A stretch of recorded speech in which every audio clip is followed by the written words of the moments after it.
వాక్యాన్ని ధ్యానించుకుందాం పిల్లలు. మమ్మల్నిగా ప్రేమించు మా పట్ల గొప్ప తండ్రి, ముఖ్య అంశమైన దేవా, నీ వాక్య ధ్యానంలోకి వస్తుండగా ఎన్నిక లేని వాడిని నీ దైవదాశ్చర్య కలిగినప్పటిగా మీ ఆత్మతో అభిషేకించండి నాయన. కేవలము పరిశుద్ధాత్ముడికి స్వరమిచ్చేవాడు కానీ నన్ను నిలబెట్టుకోమని దేవవాక్యముతో మాతో మాట్లాడి మమ్మల్ందరినీ నాయన బలపరిచి నాయన స్థిరపరిచి ఈ స్థలము పంపించమని యేసయ్య ఆది పరిశుద్ధ నామమున అడిగి వేడుకుంటున్నాను తండ్రి, ఆమేన్. హల్లెలూయా. దేవుని స్తోత్రం. కొన్ని నిమిషాలు దేవుని వాక్యాన్ని ధ్యానించుకుందాం. యేసు ప్రభు వారి 32 సంవత్సరాల జీవితము, 3.5 సంవత్సరాల పరిచర్య కాలము, పరిచర్య కాలము యొక్క ప్రారంభమును గురించి సిస్టర్ చక్కగా చదివారు. జీసస్ బిగిన్స్ హిస్ మినిస్ట్రీ అని. ఎందుకంటే దేవుని వాక్యమాలలో చూసినప్పుడు ఈ 4 అధ్యాయములు గమనిస్తే కనుక, మొట్టమొదటిగా 3వ అధ్యాయము చివరి భాగం నుంచి గమనిస్తే కనుక యేసు వారి బ్యాప్టిజము, ఆయన శోధనలు రాయబడేట్టుగా చూస్తాం. యేసు ప్రభు వారు యోర్దాను ప్రదేశములో మరి యోహాను వారు బ్యాప్టిజం ఇస్తున్నప్పుడు ఆయన యొద్దకు వచ్చినట్టుగా చూస్తాం. యేసు ప్రభు వారు బ్యాప్టిజం పొందడానికి ఆయన యొద్దకు వచ్చినప్పుడు యోహాను కొద్దిగా సంశయించినట్టుగా చూస్తాం. యోహాను అంటాడు, నేను నీ దగ్గర బ్యాప్టిజం పొందాలి, నువ్వు నా దగ్గరకు వచ్చావు ఏంటి అన్నట్టుగా అడిగినప్పుడు యేసు ప్రభు వారు అన్నమాట, ఇది మన ఇద్దరికీ మంచిది, ఈ సమయానికి ఇలా కానిమ్మని అన్నట్టుగా చూస్తాం. ఆ తర్వాత 4వ అధ్యాయం ప్రారంభం చూసినప్పుడు యేసు ప్రభు వారు బ్యాప్టిజంలో నుంచి బయటకు వచ్చిన తర్వాత అంటాడు, అక్కడ పావురం రూపంలో మరి పరిశుద్ధాత్మ ఆయన మీదకి వచ్చిందంటాడు. పరిశుద్ధాత్మ పూర్ణుడై పరిశుద్ధాత్మ నింపబడి పరిశుద్ధాత్మ వల్ల అరణ్యంలోకి కొనిపోబడ్డాడు అంటాడు. The holy spirit led him into the wilderness అంటాడు, డెజర్ట్ అన్నట్టు దేవుని వాక్యభావంలో. మరి అక్కడ వెళ్ళినప్పుడు అక్కడ ఆయన 40 దినాలు 40 రాత్రులు ఉపవాసం ఉన్నట్టుగా చూస్తాం దేవుని వాక్యభావంలో చూసినప్పుడు. 40 దినాలు 40 రాత్రుల ఉపవాసం తర్వాత ఆయన పరిచర్య ప్రారంభించారు. కానీ ఉపవాసానికి పరిచర్య ముందుగా మధ్యలో ఒక శోధన, 3 శోధనలు. సాతానుడు ఉపవాసమునకు పరిశుద్ధాత్మ నింపుదలకు పరిచర్య యొక్క ప్రారంభం మధ్యలో ఆల్వేస్ ఈరోజు మన జీవితంలో కూడా మన ఆత్మీయ జీవితానికి, విశ్వాస జీవితానికి, పరలోకానికి మధ్యలో సాతాను పక్కడో మధ్యలో అటకాస్తుంది. Satan's business is to stop the ministry. ప్రభు ఏ పరిచర్య అయితే చేయడానికి వచ్చాడో, ఏ దేవుని రాజ్యములకు వచ్చి ఆయన ప్రకటించడానికి వచ్చాడో, శిలువ కార్యము ద్వారా మానవాళికి విమోచనిచ్చి దేవుని రాజ్యంలో ప్రవేశించే అర్హత ఇవ్వబోతున్నాడో, ఆ పరిచర్యను ఆదిలోనే ఆటంకించాలి, అభ్యంతరపరచాలని సాతానుడు ప్రభువు ప్రారంభించక మునిపే వచ్చేసినట్టుగా చూద్దాం. Once he got the baptism and he was preparing himself for the greater ministry. ఆ 3.5 సంవత్సరాల పరిచర్యను, ఆ తర్వాత శిలువ కార్యానికి తను తాను సిద్ధపరచుకుంటున్న సమయంలో ఒకసారి అలా అయిపోగానే సాతానుడు అలా ప్రత్యక్షమయ్యాడంట. వాడు అలా వచ్చేసి ప్రభుని శోధించాడు, 3 మార్లు శోధించాడు. ఆ శోధనలోకి నేను పోను. 3 శోధనలు ఉంటాయి, మనందరూ తెలుసు కదా. మొట్టమొదటిగా ప్రభు ఆకలితో ఉన్నప్పుడు ఆకలి శోధన ఇచ్చాడు. ఏమన్నాడు? రాళ్ళు నిజంగా నువ్వు దేవుని కుమారుడైతే రాళ్ళను రొట్టెలుగా చేసుకొని భుజించమన్నాడు. ప్రభు అన్నాడు, మనుషుడు రొట్టె వల్ల కాదు కానీ దేవుని నోటి నుంచి వచ్చే ప్రతి మాట వల్ల జీవించును అని ప్రభు చెప్పినట్టుగా చూస్తాం. 2వ శోధన మరి ఆయనను తీసుకెళ్ళి మరి ఆ యొక్క శోధకుడు మరి పైగా తీసుకెళ్ళాడు అంటాడు. అంటే ఏం చేస్తాడు? నిన్ను పారవేసుకోమంటాడు. ఈ టుక్ ది అంటాడు కదా, ఆ సిటీకి పైగా వెళ్ళినప్పుడు ఈ టుక్ him to the highest point of the temple అంటాడు. ఆ యొక్క దేవాలయం యొక్క శిఖరం మీద తీసుకెళ్ళాడు. తీసుకెళ్ళి అక్కడి నుంచి నువ్వు పారేసుకో అని చెప్తూ సాతాను ఏమంటుందంటే, రాయబడి ఉంది కదా, ఆయన తన దూతలకు ఆజ్ఞాపిస్తాడు కాబట్టి ప్రూవ్ యువర్ సెల్ఫ్ అన్నట్టుగా అన్నప్పుడు మరి అక్కడ కూడా ప్రభువు సాతాను మరి నిరాకరించినప్పుడు అప్పుడప్పుడు ప్రభు అన్నమాట, దేవుని శోధించకూడదు, do not put your Lord to test అంటాడు 3వ శోధనలో ఉన్నప్పుడు. ఆ తర్వాత లోక వైభవములు చూపిస్తాడు. ఎత్తైన కొండ మీద వెళ్ళి ప్రభువుకి ఏ రాజ్యం అయితే స్థాపించదు ఆ రాజ్యాన్ని ఇస్తాడు. ఒకసారి నాకు సాగిల పడి మొక్కమన్న ప్రభు అన్నాడు, నీ దేవుడని యెహోవా తప్ప ఎవరిని కూడా మొక్కించే సాతాను వెళ్ళిపోయి ఇక్కడ నుంచి సాతాను వెంటాడు. ఆ తర్వాత దేవుని దూతలు మరి ప్రభువుకు పరిచారం చేసినట్టుగా అటెండెడ్ హిమ్ అంటాడు. ఆ తర్వాత 12వ వచనం నుంచి 17 వరకు మన వాక్యం అందులో ఉండడానికి ప్రయత్నం చేస్తాను పిల్లరా. ఇక్కడ పిల్లరా యేసు ప్రభు వారి పరిచర్య ప్రారంభంలోకి వచ్చి మాట్లాడతారు. యోహాను చెరలో వేయబడ్డాడు. ఆ తర్వాత యేసు ప్రభు ఆయన అంటాడు నజరేతులో నుంచి కపెర్నహూముకు వచ్చాడు. గలిలయ ప్రాంతం యొక్క 2 ప్రదేశాలు అంటాడు, జబులోను నఫ్తాలి అని 2 ప్రదేశాల దగ్గర ఆ యొక్క ప్రదేశంలో కపెర్నహూముకు దగ్గర ఉన్నప్పుడు ఆయన అక్కడ బస చేస్తూ అక్కడ పరిచర్య చేస్తుండగా చూస్తాం. ఆ ప్రదేశం గురించి మాట్లాడుతున్నప్పుడు ఆ ప్రదేశము it was very near, it's a way అంటాడు, యోర్దాను అవతల ఉంది. అది జంటైల్ అన్యజనులకు దగ్గరగా ఉన్నట్టుగా చూస్తాం. ఆ తర్వాత ప్రభు చెప్తాడు, ప్రభు మినిస్ట్రీని గురించి మాట్లాడుతూ ఆయన వెలుగును ప్రకటించడానికి, చీకట్లో ఉన్న వారికి వెలుగును ప్రకటించడం, మరణ ఛాయలో ఉన్న వారికి వెలుగు ద్వారా జీవం లేయడానికి వచ్చినట్టుగా చూస్తాం. 17వ వచనములో how he does his ministry, ఆయన మినిస్ట్రీ యొక్క మూలం ఏమైంది చెప్తాడు. ఒకటే మాటలో ఉంటుందంటే మారు మనసు పొందుడి, పరలోక రాజ్యము సమీపముగా ఉందని పరిచయం స్టార్ట్ చేశాడు. ఇందులోంచి దేవుని వాక్య భావం నుంచి కొన్ని ఆత్మీయ సత్యాలు నేర్చుకోవడం ప్రయత్నం చేద్దాం. 12 నుంచి 17 వరకు దేవుడు కొన్ని తలంపులు నా మనసులో పెట్టాడు, ఆలోచనలు మీ ముందుంచాలని ఆశ కలిగి ఉన్నాను. దేవుని వాక్య భావం నుంచి it talks about the Jesus ministry. When Jesus began his ministry, ఒక మాట చూద్దాం. Let us go verse by verse. 12వ వచనం ఎవరైనా చదివి సహాయం చేయాలని మనం చేస్తున్నాం. దేవుని వాక్య భావంలో ఒకసారి 12వ వచనం. యోహాను చెరపట్టబడనని యేసు విని గలిలయ నుంచి గలిలయకు తిరిగి వెళ్ళాడు. ఈ రిటర్న్ టు గలిలీ అంటాడు. దేవుని వాక్య భాగంలో చూసినప్పుడు యేసు ప్రభు వారి పరిచర్య గురించి మాట్లాడుతున్నప్పుడు యేసు ప్రభు వారి పరిచర్యనే కాకుండా ఇక్కడ దేవుని వాక్య భాగంలో చూసినప్పుడు ఆ పరిచర్యకు ప్రారంభంలో జరిగిన సంఘటన గురించి రాస్తున్నాడు. ఏంటా సంఘటన అంటే యోహాను చెరలో వేయబడ్డాడు. John was in the prison. When Jesus began his ministry, John was in the prison అంటాడు దేవుని వాక్య భాగంలో చూసినప్పుడు. ఎందుకు యేసు ప్రభు వారు యోహాను చెరలోకి వెళ్ళే వరకు ఆయన పరిచర్యను మరి ఆయన ప్రారంభించలేదు? ఎందుకు ఆయన పరిచర్యను స్టార్ట్ చేయలేదంటే దేవుని వాక్య భాగంలో చూసినప్పుడు యోహాను గురించి మాట్లాడినప్పుడు యోహాను అంటప్పుడు యేసు ప్రభు వారి యొక్క మార్గమును సరళము చేయడానికి వచ్చినట్టు వాడంట. He came before the Christ. He was the Elijah who has to come into this world. ఈ లోకంలోకి రావాల్సిన మెస్సియాకు ముందు ఎలైజా రావాల్సి ఉంది. ఆయన ఎలా చేయాలి? యేసు ప్రభువారు యోహాను సువార్తలో 10వ అధ్యాయంలో కనుక గమనిస్తే కనుక 10లో 11 అనుకుంటాను కనిపిస్తే కనుక అక్కడ యేసు ప్రభువారు తెలియజేస్తారంటే మీరు నమ్మడానికి కనుక సిద్ధంగా ఉంటే ఈయనే ఏలియా అని యేసు ప్రభువారు యోహాను గురించి చెప్పినట్టుగా చూస్తాం. యోహాను యేసు ప్రభు యొక్క పరిచర్య మార్గమును సరళము చేయడానికి వచ్చాడు.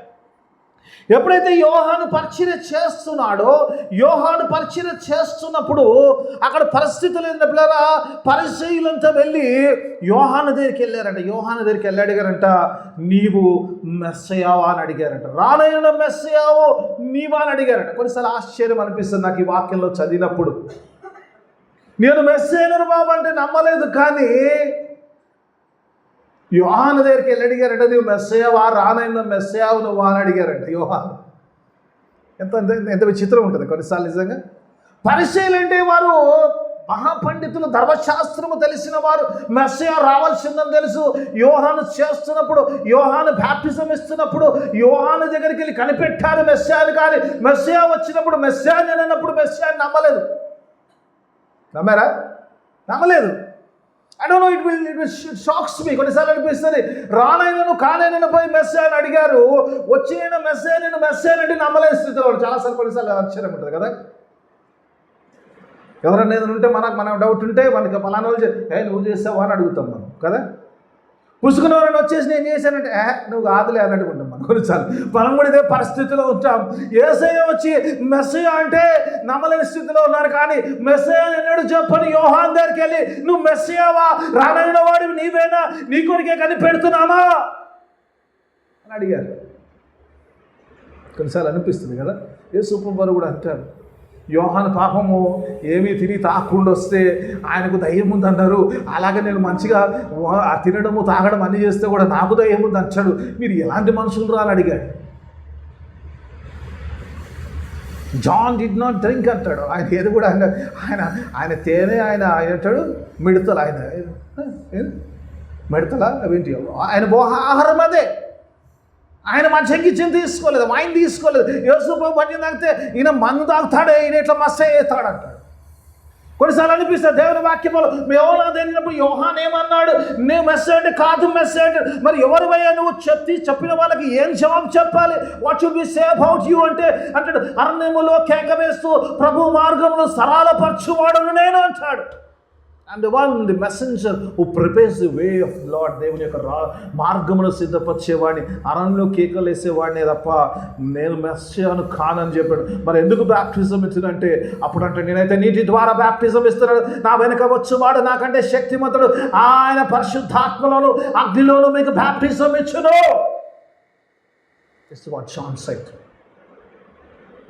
ఈ మాటలు పిల్లరా యోహాను గురించి నేను ఎందుకు ఇంత స్ట్రెస్ చేస్తానంటే, ఎందుకంటే యేసు ప్రభు వారు ఆయన పరిచయం ప్రారంభించకపోవడానికి కారణం ఏంటంటే there was a ministry of the John. Once John's ministry is finished, he will start his ministry. అందుకే యేసు ప్రభు వారు అప్పటి నుంచి ఆయన పరిచయం ఎప్పుడైతే యోహాను చెరలోకి వెళ్ళాడో దెన్ హి స్టార్టెడ్ మినిస్ట్రీ. ఎందుకంటే ఇద్దరు మినిస్ట్రీ ఒక్కసారి అయితే కొలైడ్ అవుతుంది కాబట్టి హి did not start his ministry unless and until John went to the prison. ఈరోజు ఆయన వెళ్ళాడు, ఈయన చేశాడు, బాగానే ఉంది. ఎందుకు మనకు దేవుడి వచనాన్ని రాయించాడు? సంఘానికి ఏం సంబంధం అండి? ఆయన చేశాడు కరెక్టే. సంఘానికి ఎందుకు రాయించాడంటే నీకు నాకు తెలవడానికి రాయించాడు. ఎందుకు రాస్తాడు? సంఘానికి విషయం తెలవాల్సిన అవసరం. యేసు ప్రభు వారు పరిచయం ప్రారంభించినప్పుడు యోహాను చెరలో ఉండంటే this was not a good time, it was a tough time కదమ్మా. ఏం చేస్తున్నాం? ఒక్కరిని కొడుతుంటే 10 మంది పరిగెడతారు కదా. యేసు ప్రభు వారు ఒకరి యోహాను పరిచయం చేస్తున్నందుకు, ఆయన బోధిస్తున్నందుకు, ఆయన దేవుని రాజ్యంలో చెప్పినందుకు తీసుకెళ్లి చెరలో వెళ్తున్నప్పుడు యేసు ప్రభు సైలెంట్ అయిపోవాలి, మినిస్ట్రీ చెప్పొద్దు. కానీ యేసు ప్రభు వారు చూస్తున్నారు ఏంటంటే even though it was tough but he was starting his ministry. ఈ మాట ఎందుకు నీకు నా కోరికనే రాదు. ఈరోజు మనం కారణాలు చెప్తాం. దేవుని యొక్క సువార్త ప్రకటన, మీరు సర్వలోకంకి వెళ్ళి సర్వ సృష్టికి సువార్త ప్రకటించిన దేవుడు ఆ మాట సువార్త మాట చెప్పాడు. ప్రభు ఈరోజు సువార్తకు అనుకూలమైన పరిస్థితులు, సువార్త చెప్పే సిచ్యువేషన్ లేదు. సువార్త చెప్తే చెరలో వేస్తున్నారు, సువార్త చెప్తే కొడుతున్నారు, సువార్త చెప్తే చంపేస్తున్నారు. యేసు ప్రభుకి ఈ విషయాలు తెలియదా? ప్రభు ఎందుకు నన్ను సువార్తను చెప్పమంటున్నాడు? సిల్వ సువార్తను ఎందుకు ప్రకటించాలి? ఈ పరిస్థితులు ఏమి అనుకూలంగా దేవుడు దీన్ని అనుకూలపరచకుండా how can I do the ministry అంటే Jesus says I began my ministry when was in the troubles. ఎప్పుడైతే సమస్యలు ఉన్నాయో, ఎప్పుడైతే ఇబ్బందులు ఉన్నాయో అప్పుడు ఆయన తన పరిచర్యను ప్రారంభించాడు. యేసయ్య ఏది కూడా ఆయన చేయింది నిన్ను చేయమని చెప్పడు. Not say anything. ఎందుకంటే మనం చెప్తాం ఆయనకు, నీకేం తెలుసు ప్రభా ఎంత కష్టం ఉందో, ఎంత కష్టం ఉందో నీకేం తెలుసు ప్రభా. పరిస్థితుల్లో చెరలో వేస్తారు, అంతే కదమ్మా. చెరలో వేస్తారు, చంపేస్తారు. చెరలోకి యోహాను వెళ్ళాడు, ఆయన్ని చంపేశారు. యేసు ప్రభు వెళ్ళాడు, ఆయన్ని చంపేశారు. Ministry is not a cake walk. యేసు ప్రభు అంటాడు. అలాగే యేసు ప్రభు అంటాడు, నా గతిపై చేయి వేసి వెనకకు చూసేవాడు నా సేవకు పాత్రుడు కాదంట. When you look back towards the world, లోకం వైపు, ఈ సమస్యల వైపు ఎప్పుడైతే చూస్తావో అప్పుడు నువ్వు సేవకు పనికి వచ్చే స్థితిలో ఉండవు, సేవకు పనికి మాలిన స్థితిలోనే ఉంటావు. సేవకుడిగా నువ్వు జీవించలేవు. సేవకుడిగా ఉన్నప్పుడు కొద్దిపాటి శ్రమ, కొద్దిపాటి ఇబ్బంది తీసుకోవాలి. యేసు ప్రభు తన పరిచర్య ప్రారంభిస్తున్నప్పుడు, ఆ పరిచర్య ప్రారంభిస్తున్నప్పుడు ఎలాంటి అనుకూలమైన పరిస్థితులు లేవు. ప్రతికూలమైన పరిస్థితుల్లోనే ఆయన పరిచర్యను ఆయన he knows that John is in the prison. John Yohanu prison లో వేశారు. ఆయన తల కూడా కట్ చేయబడుతుందన్న సంగతి ఇవన్నీ కూడా God knows everything. అలా ఊరికిన పరిచర్యలో వస్తున్నప్పుడు ఆయన వచ్చినాడు. Jesus doing his ministry. పరిచర్య గురించి సంఘంతో మాట్లాడుతున్నప్పుడు ప్రభు అంటాడు, ఒకసారి మాట్లాడండి, ఒకసారి చదువు పిల్లలు, లెట్స్ బి. ఒకవేళ అక్కడే ఉంటే అక్కడే ఉందాం. దేవుడు ఇచ్చే మాటలు కొన్ని విషయాలు ఒకసారి ఒకసారి 13వ వచనంకి వెళ్దాం. ఒకసారి చూద్దాం. నజరేతు విడిచి దేవుని వాక్య భావంలో చూసినప్పుడు మొట్టమొదటిగా యేసు ప్రభు వారు ఆయన పరిచర్య చేసినప్పుడు he has to leave the Nazareth అంటాడు. ఏ నజరేతులో అయితే పుట్టాడు, ఏ నజరేతులో అయితే పెరిగాడో ఆ నజరేతును ఆయన విడిచిపెట్టి బెత్లెహేములో పుట్టాడు, నజరేతులో వచ్చి జీవించాడు, నజరేతు వాడుగా పిలువబడ్డాడు. కానీ ఆ నజరేతును విడిచిపెట్ట without leaving you cannot do the ministry. దేవుని వాక్య భావంలో చూసినప్పుడు దేవుని పరిచర్య చేసి ఉన్న చోటనే చేస్తారు. దేవుడు పంపిన చోటకు నేను వెళ్ళను అంటే God is saying that you have to leave from the place where you are. యేసుప్రభు పరిచర్య గురించి సంఘానికి ఆజ్ఞాపించే శిష్యులతో ఏమన్నాడమ్మా? మీరు ఒకసారి చూద్దామా? ఒకసారి మత్తయి సువార్త 28:19-20 వచ్చిన మనందరూ తెలిసిందే కానీ చదువుదాం, మళ్ళీ ఒకసారి చూసుకుందాం. Let's see. దేవుడు వాక్యంలో చూద్దాం. చదువుదాం. మత్తయి 28:19-20 వచ్చిన మార్కులో కూడా ఉంటుంది, 16వ అధ్యాయంలో కనబడుతుంది దేవుని వాక్యం. ఒకసారి చూద్దాం. మత్తయి చదువుకుందాం, ఒకసారి చూసుకుందాం. ఎందుకంటే అన్ని ఆయగారు చెప్పినట్టుకుంటుంది. ఒకసారి చదివితే కానీ అందులో ఒకసారి చూద్దాం. Let's see. Matthew 28:19 and 20. కాబట్టి మీరు వెళ్ళి అన్నాడు. God said leave and go. God said without going you cannot do the ministry. Jesus is setting an example, is leaving his hometown and making Capernaum as his hometown. ఒక ప్రదేశం నుంచి వెళ్ళాడు, ఒక పట్టణం అక్కడ బేస్ చేసుకుంటాడు, అక్కడ ఆయన మెయిన్ సిటీ అక్కడ నుంచి ఆయన సువార్తను ఆయన పనిని ప్రారంభిస్తున్నట్టుగా చూస్తాం. ఎందుకంటే నజరేతు కొన్నిసార్లు నజరేతులోంచి ఎందుకు చేయలేదంటే నజరేతు అంతా యేసుప్రభుని అంగీకరిస్తాడు. నజరేతు కూడా వెళ్ళాడు. తర్వాత ఆయన పరిచర్య భాగాలు చూసినప్పుడు ప్రారంభించిన తర్వాత వెళ్ళాడు. నజరేతులో వెళ్ళినప్పుడు ఆయన బోధిస్తున్నప్పుడు ఆయన అద్భుత కార్యాలు చేస్తున్నప్పుడు నజరేతులో ఉన్నవారంట ఈయన ఏంటి ప్రాసెసుడు, ఈయనేంది బోధించుడు, ఈయనేంది ప్రవక్త, ఈయన యోసేపు కుమారుడు కాదా, ఈయన మరియ తల్లి కాదా, ఇతను అన్నదమ్ములు మా మధ్యలో లేరా, మా మధ్యలో పెరగలేదా అని చెప్పి they could not believe Jesus. అందుకే యేసుప్రభు అంటాడు ఇన్ హోమ్ టౌన్లో ఎప్పుడైతే ఆ ప్రవక్తకు వెలుగు ఉండదు అంటాడు కదమ్మా.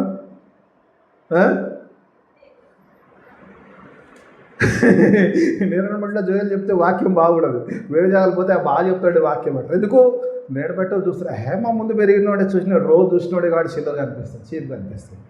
నథింగ్ ప్రాబ్లం, నథింగ్ మంచి నా చుట్టుముట్టున్న నా మా at least you accept my word, praise God for that. ఎందుకంటే నేను మీకు కాపర్ని కాబట్టి నచ్చకుండా యాక్సెప్ట్ చేయాల్సిందే. దేవుని ఇష్టం నజరేతులో పరిచర్య చేయలేదు కదా, you have to leave that place. ఎందుకంటే జీసస్ లెఫ్ట్ దట్ ప్లేస్ అంటాడు. ఎందుకంటే పరిచర్య ఈ రోజుల్లో ఒక చోట ఉండి పరిచర్య చేసేది కదా, మినిస్ట్రీ హ్యాస్ టు గో. ఎందుకంటే అంటాడు ప్రభు అన్నప్పుడు మీరు సర్వలోకంలోకి వెళ్ళి సర్వ సృష్టికి అన్నాడు. సర్వ సృష్టికి ఒక చోటు నుంచి స్వార్థ తీసుకెళ్ళడం సాధ్యం కాదు. కాబట్టి if you want the gospel to go everywhere you have to make a move. Without moving it is not possible. And Jesus is setting an example by starting his ministry from Galilee. నజరేతును విడిచిపెట్టాడు, ఎక్కడ వెళ్ళాలో అక్కడికి ప్రారంభిస్తున్నాడు. దేవుని వాక్య భావంలో నిజంగా sir దేవుని వాక్య భావంలో చూసినప్పుడు ఇక్కడ వాక్య భావంలో చూసినప్పుడు అంటాడు కదా, ఇవన్నీ కూడా ఆయన వెళ్ళిన ప్లేస్ గురించి మాట్లాడు. అదే వాక్య భావన అంటాడు it was the fulfilment of the scriptures అంటాడు. మూడోది ప్రభు చేసిన పరిచర్య గురించి మాట్లాడుతున్నాడు. ప్రభు పరిచర్య ఏదో ఆయన ఇష్టం వచ్చినట్టు చేసేది కాదు, కానీ అంటాడు యెషయా రాసినట్టుగా ఆయన గ్రంథంలో రాయబడినట్టుగా this move was spoken before. లేఖనాల నెరవేర్పు. And Jesus came to fulfill the scriptures. యేసు ప్రభువుకు ఉన్న ప్రాబ్లం ఏంటంటే, యేసు ప్రభుతోటి పరిశీలకు ఉన్న ప్రాబ్లం ఏంటంటే is a law breaker. God says I am not a law breaker కదా. యేసు ప్రభు అంటాడు ధర్మశాస్త్రాన్ని బ్రేక్ చేస్తాడు అంటాడు కదా. ధర్మశాస్త్రములో ఒక పొల్లైనను ఒక సున్నా అయినను దాన్ని కొట్టివేయడానికి రాలే, కానీ దాని అక్షరాల నెరవేర్చుటకు everything written about him he has fulfilled. This is something to do the fulfillment of the scripture.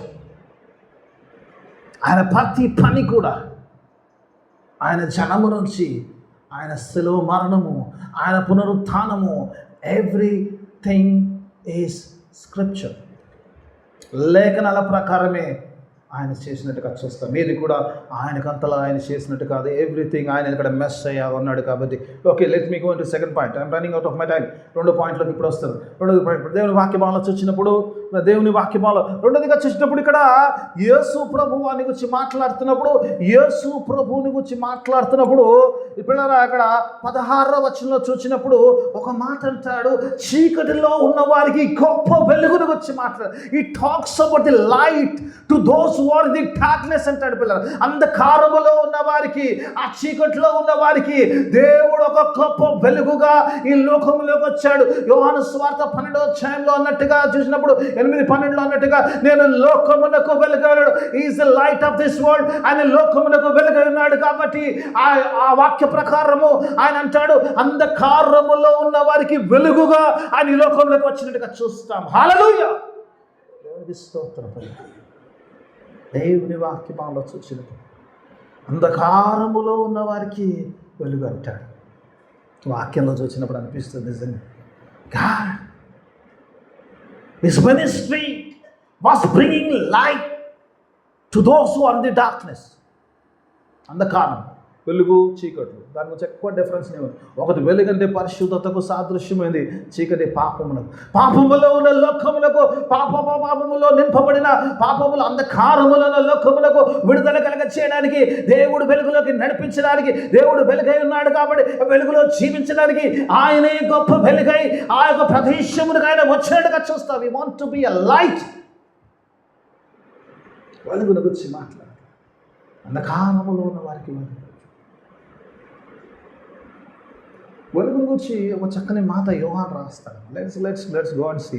కొన్నిసార్లు అనిపిస్తుంది దేవుని వాక్యమాలలో యోహాను సువార్తలోకి వెళ్దాం. యోహాను సువార్తలో కొన్ని రెఫరెన్స్, రెండు reference. I give only 2 reference. మనం ఒకటి ఇచ్చాను, రెండోది ఇస్తాను. యోహాను సువార్త 1వ అధ్యాయంలోకి వెళ్దాం. యోహాను యేసు ప్రభుని గురించి మాట్లాడుతున్నప్పుడు, ఆది యందు వాక్యముండెను, వాక్యము దేవుని యొద్దనుండెను, వాక్యమే దేవుడైనను అని యేసు ప్రభుని గురించి మాట్లాడుతున్న యోహాను ఒకసారి పిల్లరా 4వ వచనంలో ఏమంటాడు యేసు ప్రభుని గురించి ఒకసారి చూద్దాం. Let's see. ఆయనలో జీవముండెను. పిల్లరా, దేవుని వాక్యమాలను చూసినప్పుడు యోహాను యేసు ప్రభుని గురించి మాట్లాడుతున్నప్పుడు ఆయనలో జీవముండెను,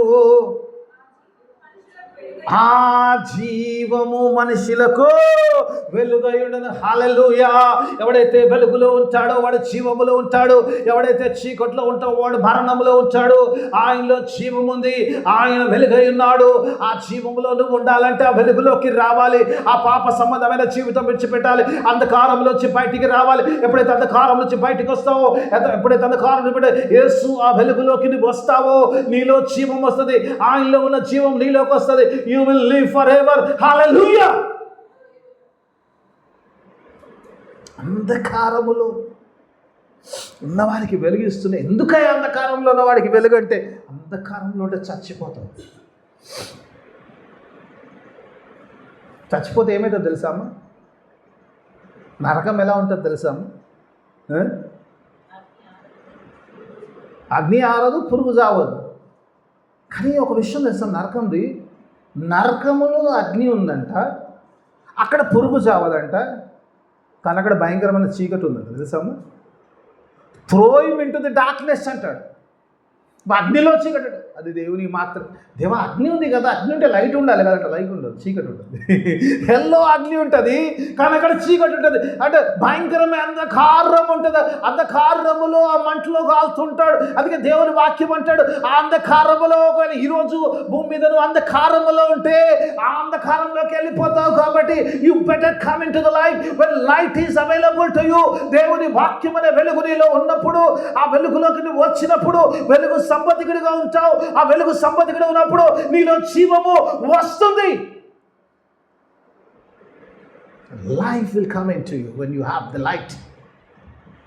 When you don't have light, you will not have the life. That is what John means to that.